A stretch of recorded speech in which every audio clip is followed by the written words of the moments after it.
ஹாய்ங்க. இன்னைக்கு முக்கியமான குறிப்புங்க. முருங்கைக்கீரை பற்றி தான் நான் சொல்ல போகிறேன்.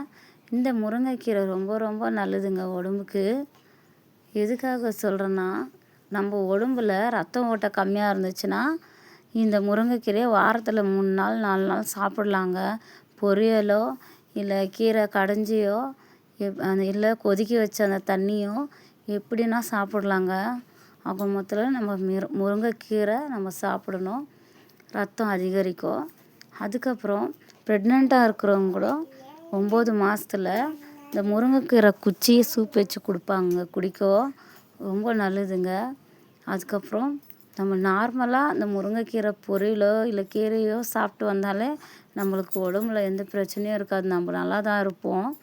வீட்டுக்கு ஒரு மரம் இந்த முருங்கை மரம் இருந்தால் ரொம்ப ரொம்ப ஆரோக்கியமாக தாங்க இருப்பாங்க எல்லோரும்.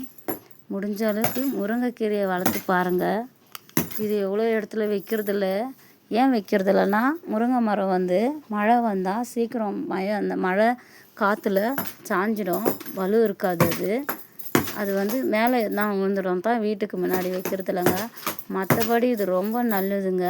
நீங்கள் வீட்டுக்கு ஓரமாக கூட வச்சுக்கலாம். ரொம்ப நல்லது இது. வீட்டுக்கு ஒரு மரம் இருந்தால் ரொம்ப ரொம்ப நல்லது. எல்லார் வீட்லேயும் எல்லாருமே ஆரோக்கியமாக இருக்கிறாங்க. எனக்கு ரொம்ப ரொம்ப பிடிக்குங்க இந்த முருங்கைக்கீரை. இந்த முருங்கை மரம் வைக்கலாம்னா எனக்கு இடம் இல்லைங்க. நாங்கள் இருக்கிறது வாடகை வீடுங்க. எங்களுக்கு வைக்க வசதி இல்லை. இது பக்கத்து வீட்டுக்காரங்க மரம் இது. அதனால் இது எல்லாருக்கும் சொல்லலாம், வீடியோ எடுத்து போடலான்னு வீடியோ எடுத்தேங்க.